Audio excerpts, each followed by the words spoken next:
Hola, selamat pagi. Mana nih senyum sumringahnya menyambut weekend? Nah, gitu dong. Kembali lagi bersamaku, Sharon Margaret di Narasi Pagi yang siap dengan 5 kabar menarik yang udah kami pilihin buat kamu. Ada soal kontroversi kemunculan Saipul Jamil di TV yang masih rame, lalu update terbaru korban pelecehan karyawan KPI Pusat dan polemik Holy Wings yang ditutup. Ada juga kabar dari Taliban yang melarang perempuan menjadi atlet dan bioskop yang akan segera buka lagi. Kita simak yuk!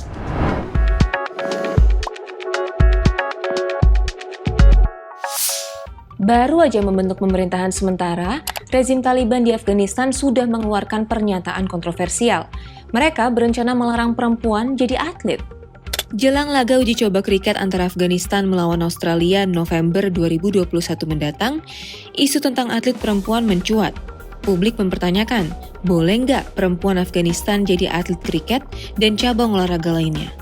Dalam wawancara dengan media Australia SBS News, Kepala Deputi Komisi Kebudayaan Taliban Ahmadullah Wasik menjawab pertanyaan ini.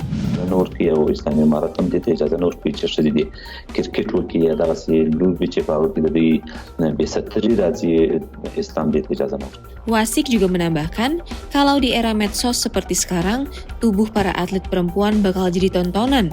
Buat rezim Taliban, perempuan nggak perlu menjadi atlet. Nasib para atlet perempuan Afghanistan di bawah rezim Taliban memang penuh tanda tanya. Di ajang Paralimpiade Tokyo 2020 kemarin, atlet para taekwondo Afghanistan Zakia Kudadadi nyaris batal tampil. Pasalnya, kondisi keamanan di Kabul masih belum stabil.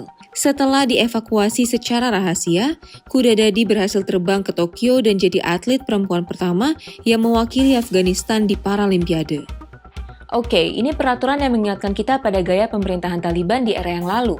Apakah ini pertanda pemerintahan Taliban yang sekarang nyatanya tidak akan banyak berubah? Coba kita simak ke depannya.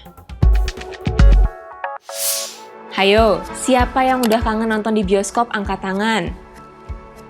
Me too. Soalnya, kabar yang menyebut bioskop akan buka lagi mencuat nih. Kabar ini diungkapkan Gabungan Pengusaha Bioskop Seluruh Indonesia GPBSI. Ketua GPBSI Joni Syafruddin mengklaim pihaknya sudah dapat lampu hijau dari pemerintah soal pembukaan bioskop. Untuk itu, para pengusaha bioskop mulai bersiap. Kesiapan protokol kesehatan termasuk pemasangan perangkat aplikasi Peduli Lindungi juga dilakukan. Meski demikian, belum ada kepastian apakah bioskop akan benar-benar beroperasi dalam waktu dekat. Soalnya, dalam Instruksi Menteri Dalam Negeri Nomor 39 Tahun 2021 yang berlaku 7-13 September, wilayah yang memberlakukan PPKM level 3 dan 4 belum boleh membuka bioskop. Namun, kalau benar buka, ada beberapa film yang sudah menanti kamu nih.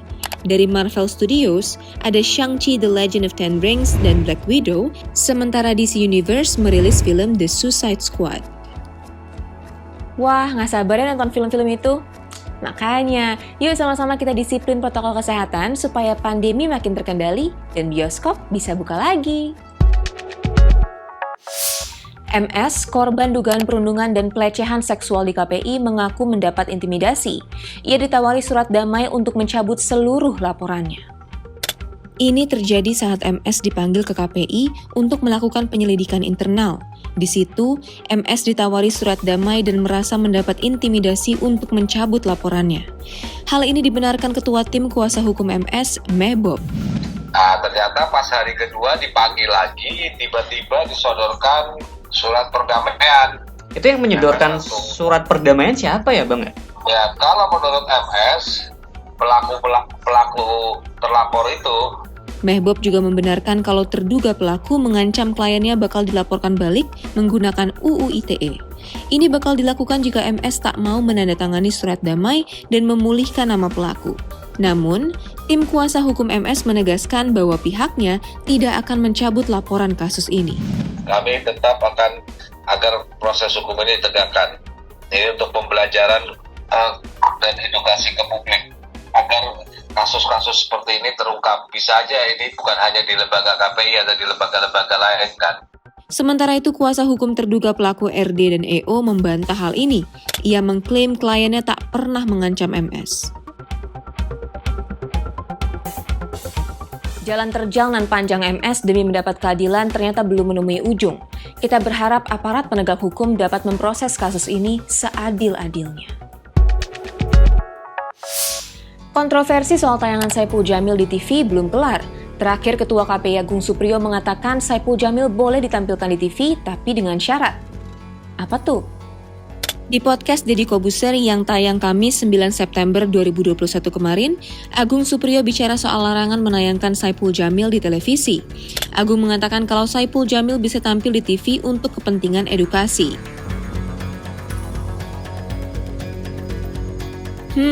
Maksudnya tampil untuk kepentingan edukasi itu gimana ya?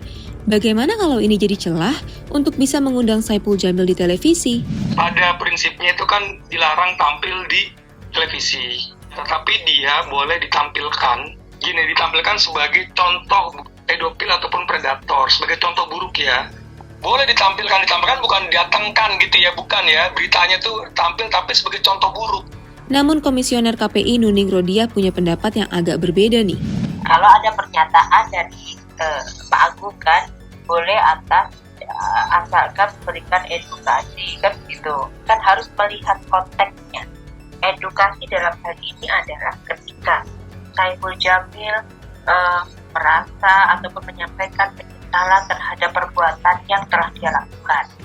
Saipul Jamil memberikan informasi kepada masyarakat bahwa apa yang diperbuat selama ini adalah satu hal yang tidak baik, kejahatan yang extraordinary yang kemudian tidak boleh dilakukan oleh orang lain. Jadi Saipul Jamil ini intinya dapat izin masuk TV lagi nggak nih Bapak Ibu KPI? Usai viral di geruduk Satpol PP beberapa waktu lalu, Holy Wings Kemang mesti tutup sementara dulu nih guys. Sampai kapan? Sampai pandemi selesai. Yap, ultimatum ini dilontarkan oleh Gubernur DKI Jakarta Anies Baswedan. Ia memastikan izin operasi Holy Wings Kemang dibekukan hingga pandemi selesai. Anies menilai Holy Wings Kemang sudah mengkhianati jutaan orang Indonesia yang bela-belain tinggal di rumah sejak awal pandemi. Sanksi ini dijatuhkan kepada restoran dan tempat hiburan tersebut karena sudah 3 kali melanggar aturan di masa pandemi. Sementara itu, ada yang nggak sepaham nih sama langkah Anies. Fraksi PDI Perjuangan di DPRD DKI Jakarta salah satunya. Menurut anggota Komisi A DPRD DKI Jakarta, Gembong Warsono, kebijakan Anies ini bisa mematikan dunia usaha. Ia menilai, bagaimanapun pelanggaran terjadi karena tak ada pengawasan yang ketat.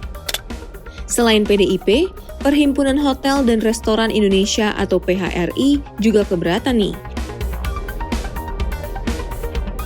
Ya, namanya aturan, pasti ada pro kontra lah ya. Tapi kan Holy Wings nggak cuma satu cabang. Yang lainnya jangan kelewat dipantau ya. Itu dia paket lengkap untuk sarapan informasi kamu. Kita ketemu lagi hari Senin ya, pastinya di Narasi Pagi pukul 8 waktu Indonesia Barat, live di Instagram Narasi Newsroom dan Mata Najwa. Enjoy your weekend everyone, stay safe, bye!